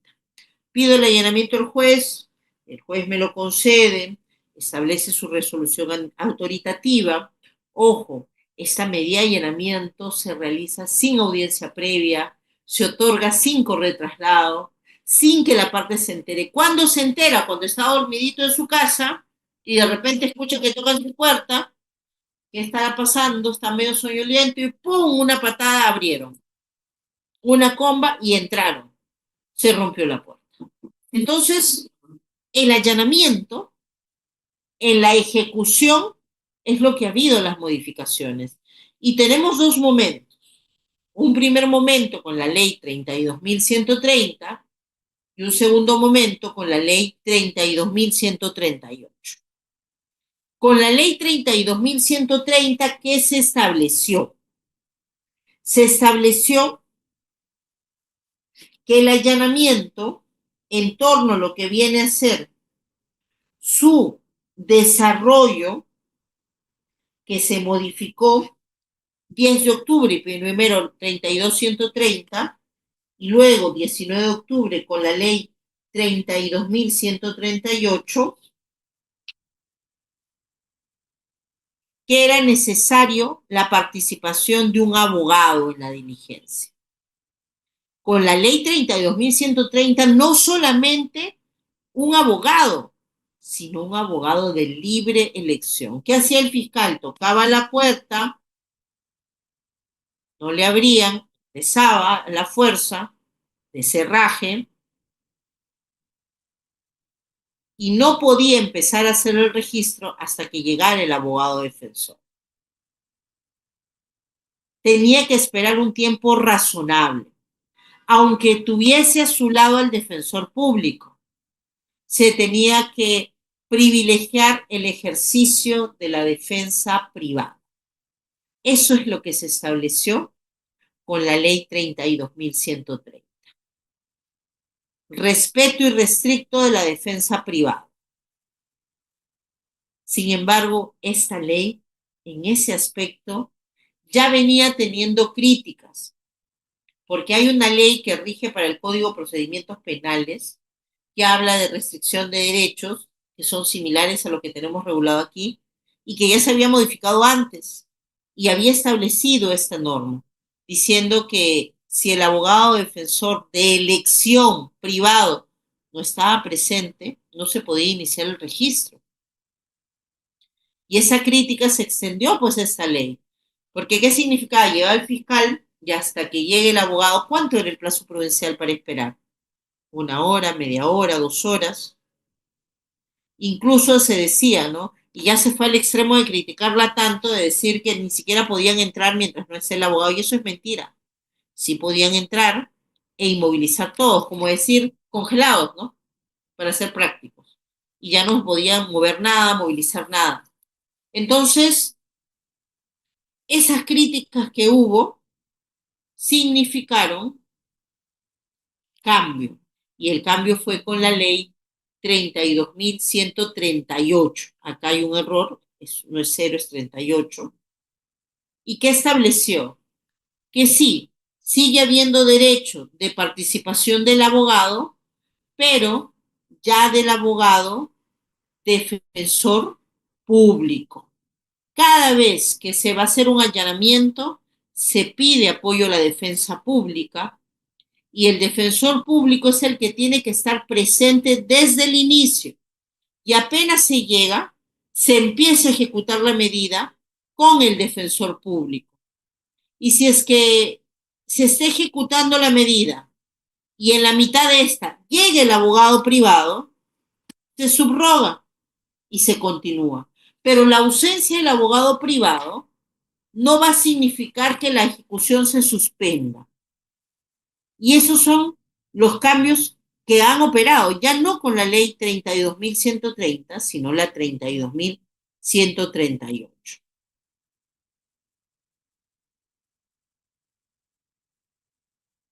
Entonces, vamos a regresar ahí a la pregunta, ¿no? Habíamos visto una pregunta de allanamiento por acá. Aquí está, Yulisa. ¿Cómo puede la ausencia del abogado defensor en los allanamientos, a pesar de ser una obligación establecida por la ley 32.138, me imagino, afectar la validez de las pruebas obtenidas? ¿Y en qué medida podría considerarse un obstáculo para la defensa de los derechos del investigado? Lo que pasa, Yulisa, es que después de la ley 32.138, la ausencia del abogado defensor o la presencia del abogado defensor desde el inicio del defensor público sí va a originar que lo que se encuentre sea prueba ilícita, pues, o dirán irregular nada más. Yo no creo que se llegue a esta prueba ilícita. Podrán decir que es prueba irregular, porque se está vulnerando una garantía de orden procesal, ¿no? Pero igual va a significar que lo que encuentren ahí no valga, ¿cierto? Entonces, ¿qué es lo que debe hacer el fiscal? Ir con su defensor público siempre, coordinar con la defensa pública. Ahorita no sé si siguen en huelga nuestros amigos de la defensa pública, no sé si finalmente han tenido, pues, respuesta a sus reclamos, pero ya no se necesita la defensa del investigado propiamente, sino solo participación de defensa pública. Así que yo creo que, claro, con la ley 32.130 sí complicaba más la situación porque se tenía que esperar al defensor privado. Y si no le da la gana de empezar, demorar, tantas cosas, ¿no? Pero ahora, yendo con defensor público, pienso que se ha levantado en alguna medida. Claro que antes no era necesario siquiera abogado, ¿no? Pero a veces también ocurre, yo he tenido casos, yo tengo una cuenta de TikTok en la cual cuento mi experiencia, algunas audiencias, y ahí compartí el caso de la arañita. El caso de la arañita se trató de la ejecución de una medida de allanamiento con incautación, en el que supuestamente encontraron en poder de mis patrocinados un arma y municiones, un arma con el número de serie limado. Ese número de serie se pudo restaurar. Una vez que estuvo restaurado, se hizo el seguimiento y, ¿saben? Le pertenecía a un policía. Y no solamente le pertenecía a un policía, no era cualquiera. El policía que había comprado esta arma no había cambiado la titularidad del registro ante el registro que tienen en la policía. La policía tiene un registro, aparte de lo que viene a ser el registro en su CAMEC, hay un registro interno policial. No había hecho el cambio. Pero quien le vendió sabía a quién le vendió, ¿no? Y dijo, yo se lo vendí a él. Y esta persona, que era el titular de esa arma, había estado presente en el allanamiento. Y cuando le preguntaron sobre el arma, él dijo, lo que pasa es que se me perdió y no puse la denuncia porque me picó una arañita y no pude ir a la comisaría. Miren su respuesta ilógica, ¿no? Le picó la arañita del amor, como le dije. Pero mucha casualidad, ¿no? Que justo siempre un arma y el arma sea de alguien que estuvo presente en la diligencia de allanamiento y en el registro personal del imputado. Firma actas. Muy grosero. Creyeron que con la limada del número de serie iba a bastar, pero se pudo reconstruir. Entonces, por eso se ha originado el tema de la necesidad de presencia de un abogado defensor en los allanamientos. No es gratuito, señores, no es gratuito, no es por gusto, a veces hay excesos. Y estos son los excesos que se buscan evitar, ¿no?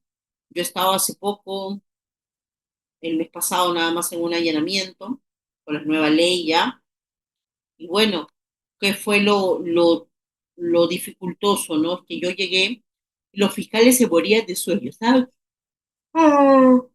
Todo así, los fiscales, los policías. Y yo llegué fresquísima, 8 de la mañana. ¿Qué pasó, doctores? Doctor, estamos aquí desde las 2 de la mañana. Y ya inició el allanamiento, les dije, ¿no? Me dijeron, doctora, vinimos sin defensa pública. Ningún defensor nos respondió. Entonces, hemos tenido que esperar a que llegue defensa privada, ¿no? Que es usted. Podemos empezar. Dele, empecemos. Y de verdad empezaron. Y fuimos cuarto por cuarto, lugar por lugar, y no se encontró mayor cosa. Así que sí es necesaria la participación de un abogado. Si nosotros estuviéramos en un mundo ideal en el cual la policía no comete excesos, yo diría no hay problema, ¿no? Que se haga como se tenga que hacer. Pero conozco muchos casos en los cuales sí han habido excesos, comprobadamente. Entonces, mejor nos curamos en salud y que el fiscal coordine bien presencia de defensa pública. Ahora vamos a pasar, después de esto del allanamiento, a la otra modificatoria que es en torno a la intervención de las comunicaciones. Acá resulta ser algo muy importante, porque si ustedes recuerdan uno de los últimos escándalos a nivel judicial, se ha destapado precisamente a través de intervención de comunicaciones. Y es el caso de los cuellos blancos. Los cuellos blancos eh, se comunicaban todavía. Ya ahora pues hablan otros, se comunican por Signal, Telegram, llamada de WhatsApp. Ya no se comunican por teléfono, ¿no? En estos tiempos quienes realizan actividad criminal, delincuencial, ya no lo hace por el teléfono. Pero en el tiempo en que todavía se comunicaba la gente por teléfono, hubo este caso de los cuellos blancos del puerto. Y los cuellos blancos del puerto implicaron, se estaba investigando una organización criminal, Barrio King, y a razón de la investigación criminal, empezaron a darse cuenta que las conversaciones de la organización criminal no solamente eran entre sus miembros, delincuentes conocidos, internos en penales, sino que por ahí había magistrados. Y se descubrió incluso la participación del presidente de la Corte del Callao, jueces de la Corte del Callao, jueces supremos y nuestros apariachi, empresarios. Y eso llevó un hilo de la madeja tremendo, tremendo. Y eso se logró mediante intervención de comunicaciones. Sin embargo, la modificatoria que ha operado está matando esta búsqueda de pruebas. Y le está matando, le está lapidando, porque nos dice que la resolución que determina la intervención de las comunicaciones tiene que contener el nombre del personal policial que va a encargarse de la ejecución de la diligencia. Y a veces, en los grupos operativos, Grupo Constelación, por ejemplo, ¿no? No hay un solo efectivo policial encargado de diligencias, hay un grupo operativo Y quizás lo que se podría decir es qué grupo operativo va a ser el uno, 2, 3 de tal dependencia policial, pero no con nombre y apellido. Pero eso no es lo más grave, ¿saben? Porque finalmente se puede cumplir, poner el nombre de la persona encargada, pero ¿qué va a pasar si otra persona hace la escucha? Si otra persona hace la transcripción, nulidad, prueba ilícita. Pero lo más grave no es eso, como les decía. Lo más grave, porque eso finalmente no se puede cumplir, siendo muy, muy escrupulosos. Lo más grave es que antes de la modificatoria, la intervención de comunicaciones podía darse a partir de un plazo, sí. Te decía, el control, la intervención de las comunicaciones se puede hacer prorrogándolo con plazos sucesivos. Yo daba, por ejemplo, 30 días de intervención, podía seguir renovando cada 30 días, conforme el avance de las investigaciones por ser necesario. Pero con la modificatoria dice no, ahora solamente puedes prorrogarla hasta 60 días más. Y por única vez, no prórrogas sucesivas, una única prórroga de 60 días en intervención de comunicaciones. ¿Y qué pasa si es que el legislador no se ha puesto en el supuesto de que haya una investigación o una organización criminal? Si no se ha puesto en casos simples, pues, en los cuales obviamente el primer plazo sirve y los 60 días adicionales completan. Pero si se trata de una intervención de comunicaciones, de una crimen organizado, una red de trata de personas, por ejemplo, van a servir ese poco tiempo, se corta. ¿Y qué pasa si sigo escuchando más allá del tiempo? No vale, pues. No vale lo que se escucha. Y además, para que me puedan prorrogar, tiene que sustentarse en nuevos y suficientes elementos de probatorio que justifiquen la medida. Entonces, estamos hablando nosotros de más información. Estamos hablando de que esta medida tan importante que tenía para la investigación de delitos ya no va a ser tan sencillo, ya no va a ser tan fácil. Todo lo que tiene que ver con intervención de comunicaciones se va a tener que interrumpir cuando transcurre el plazo, por ejemplo. Y también se va a interrumpir cuando desaparecen las razones, dicen, ¿no? Entonces, el plazo van a ser 60 días, prorrogable por 60 días más, por única vez, previo requerimiento fiscal y decisión judicial, y con nuevos actos de investigación. Y intervención de comunicaciones va a terminar en desuso. Va a tener la fiscalía, la policía, que estar de la mano también con el avance de la tecnología. ¿Ustedes creen ahora, por ejemplo, con tantas formas de comunicación que existan, en los cuales no hay posibilidad de intervenirlo, que los delincuentes se comunican por teléfono, en llamadas, así con llamada como tal, o no? Más difícil, ¿no? Más difícil. Entonces, bueno, la ley 32.130 nos trajo eso, ¿no? Nos trajo ese tipo de decisiones, nos trajo ese tipo de cambios. Quizás el que más impacto nos ha traído es el tema del allanamiento. Por ahí que no se está midiendo el impacto que va a tener el tema de intervención de comunicaciones y el tema del control de identidad. No hay mayor modificación, no en un nivel tan alto como si lo vemos en tema de allanamiento y como si lo vemos en intervención de comunicaciones. Yo quedo atenta y agradecido una vez más a Jurispe por la gentil invitación, a ustedes por la paciencia conmigo y quedo atenta a sus preguntas, comentarios, dudas que puedan surgir de este tema del cual se me ha permitido exponer por el espacio que se me ha brindado. Muchísimas gracias, Marcelo, y quedo atenta a sus preguntas, estimados colegas. Doctora Rosario, primero agradecerle nuevamente su participación, un tema muy interesante. Doy fe también primero de la trayectoria académica que usted tiene. Hemos compartido bastantes certámenes académicos juntos, pero más aún algo que tengo que recalcar es más aún el conocimiento académico, la transparencia y la experiencia que usted tiene al momento de poder dictar este tipo de eventos académicos. Hay un par de preguntas, doctora, que también nos están formulando por el WhatsApp. Se las voy a trasladar por este mail y nos dicen lo siguiente. Doctora, felicitarlo por la clase del día de hoy. Ha sido un tema muy interesante y nos dicen, doctora, ¿tiene valor probatorio la declaración del imputado ante la PNP sin presencia del fiscal? Doctora, su micrófono, discúlpeme.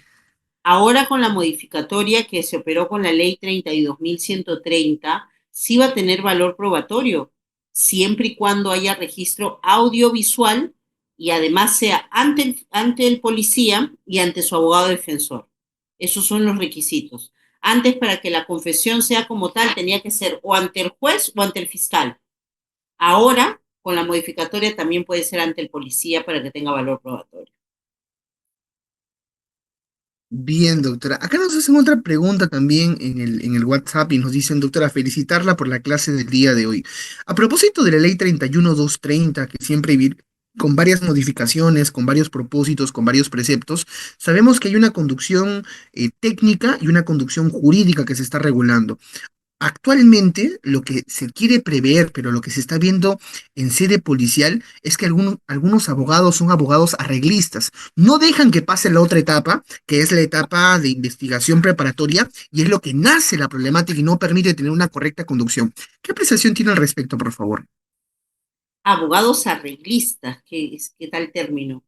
Bueno, lo que sucede es que corrupción vamos a encontrar en todas partes, ¿saben? A veces se chanca mucho a la policía y se dice, sí, en la policía es más fácil arreglar, y no es así necesariamente, ¿no? Todos los que participamos dentro de lo que es la administración de justicia tenemos que ser responsables para poder llevar adelante nuestro rol, ¿no? Si es que nosotros vamos a estar pensando en esa situación del abogado que arregla, de que es más fácil con un policía, que es más barato que el policía, que el fiscal, estamos mal, ¿no? Lo que tenemos que hacer, sí, claro, le estamos dando poder, pero ese poder no es un poder ilimitado, porque la policía puede investigar, pero la fiscalía no es que se desentiende del todo, ¿ah? No es que la fiscalía va a decir, ya, policía investiga y no me interesa nada. Finalmente la fiscalía tiene que controlar esa investigación, ¿no?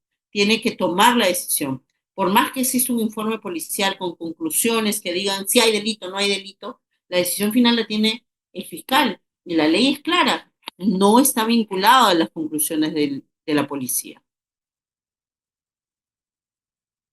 Bien, doctora. Acá nos hacen otra pregunta muy interesante. Nos dicen, doctora, en todo caso, al impedimento de la presencia del abogado, defensor y la exigencia de declarar cómo actuar en esas circunstancias, para que esa declaración no sea un medio probatorio por haber sido coercitiva, ¿qué opinión se tendría que realizar? ¿O qué medio técnico se tendría que utilizar? Lo que pasa es que si se trata de una declaración en la cual no ha existido participación del abogado, desde allí ya partimos de un tema de nulidad. Hay que pedir la exclusión de esa declaración. Y la medida que hay para excluir un acto de investigación en vulneración de derechos fundamentales es la tutela de derechos. Esa es la forma más directa de poder lograr que se aparte del proceso y no se tome en cuenta. Bien, doctora. Acá nos hacen otra pregunta por WhatsApp. Nos dicen, doctora, felicitarla por la clase del día de hoy. Sabemos que ha habido bastantes cambios y atropellos, tanto por la Corte Suprema, a propósito con las últimas modificatorias que han habido a contravenir. En este extremo, ha habido una modificatoria en el tema de la flagrancia, que ya no va a ser considerado el tema de la detención cuando se vea el tema, cuando no se vea la detención por casos de flagrancia. ¿Qué opinión merece al respecto dentro de la misma? Ah, lo que pasa es que sí, hace unos días se modificó el código diciendo que la detención preliminar solamente podía ser por flagrancia y ya no por orden judicial. Sin embargo, eso se ha restablecido, ¿no? Y a mí me parece que es correcto, que es idóneo que se restablezca, porque hay casos en los cuales, a pesar de que no hay flagrancia, es necesario detener a la persona para llevar a cabo actos de investigación inaplazables y urgentes. El problema fue que así como en algún momento se abusó de la prisión preventiva, también se empezaba a usar las detenciones preliminares. Y se dictaban detenciones preliminares ¿para qué? ¿Con fines de qué? De convertirlos en colaboradores eficaces con la presión de decir voy a terminar, te detengo primero preliminarmente, te trabajo para que seas colaborador eficaz y después ya no te pida prisión preventiva. Y ese no es el camino correcto. Pero pienso que sí era un error haber quitado el tema de la detención preliminar y qué bueno que se restableció. Bien, doctora, tenemos una mano levantada del colega Diógenes.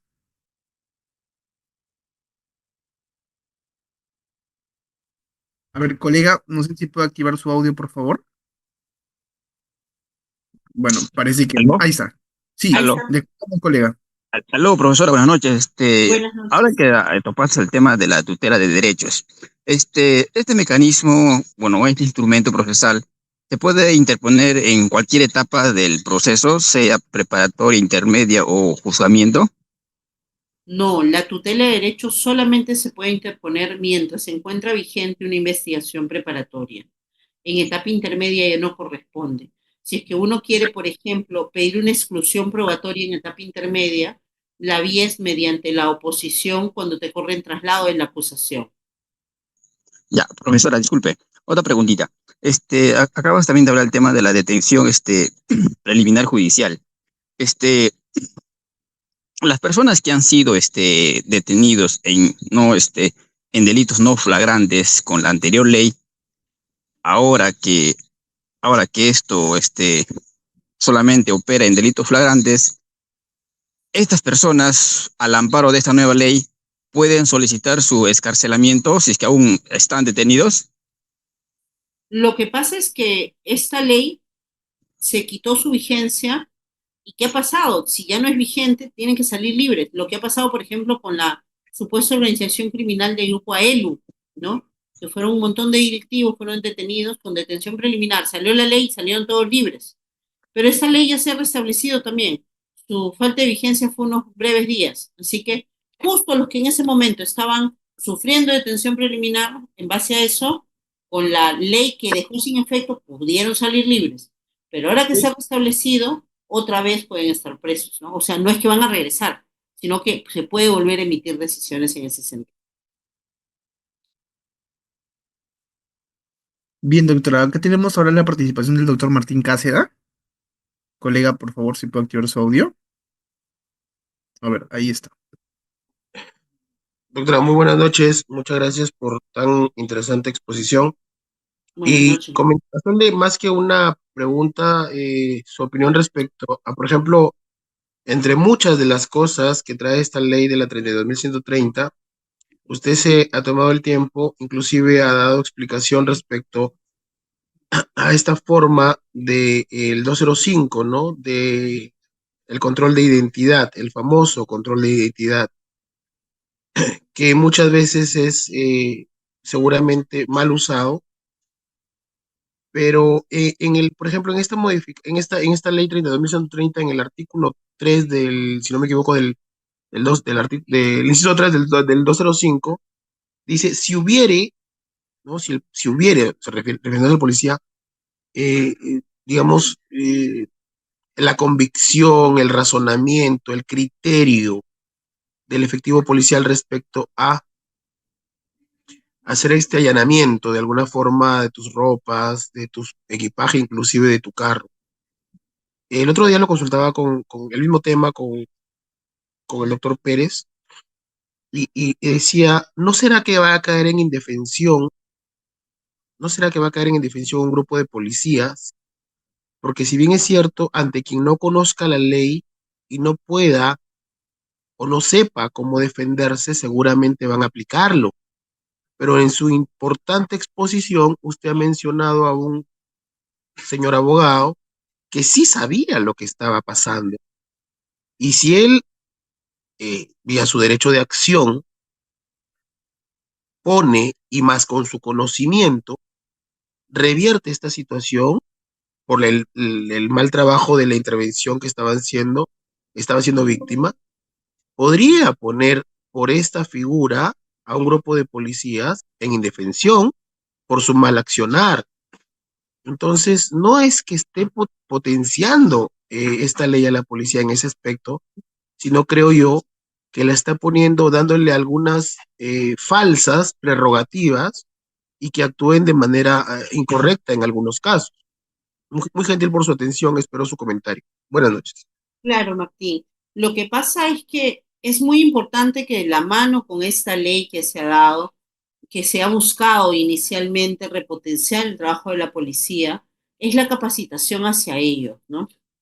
Ellos, de hecho, los que salen de escuela, de suboficiales, que son los que más están en la calle, los oficiales no están en la calle, como los suboficiales sí, primera, segunda, tercera, son personas que reciben formación jurídica, pero no en un nivel de formación jurídica universitaria, ni tampoco menos todavía formación jurídica penal, ¿no? Entonces, tienen que de la mano con la ley capacitarse. Si es que ellos no reciben una correcta capacitación, van a seguir haciendo el trabajo mal. De nada sirve tener más facultades si es que uno no sabe utilizarlas bien, porque van a terminar dando pasos así, en tumbo, pasos en falso, y de eso se va a valer pues el que sí conoce, ¿no? Como mencionas tú. Bien, doctor, acabo de revisar el chat y esas han sido todas las preguntas que nos han formulado referente al tema de exposición del día de hoy. Felicitarla por la clase magistral que se ha podido desarrollar a propósito, desearle los mejores éxitos y parabienes en su vida profesional y esperamos poder contar con su participación no solamente de manera virtual, sino también de manera presencial en nuestras instalaciones. Palabras finales de su parte, por favor, doctora Rosario. Gracias a ti, Marcelo. Una vez más, muchas gracias a Jurispe, que es una de las casas que me reciben con mucho cariño, a quien también le guardo mucho cariño yo, y les deseo, aprovecho la ocasión para desearles una feliz Navidad, un próspero año nuevo y que el 2025 las metas y los proyectos se sigan cumpliendo para todos ustedes. Muchísimas gracias.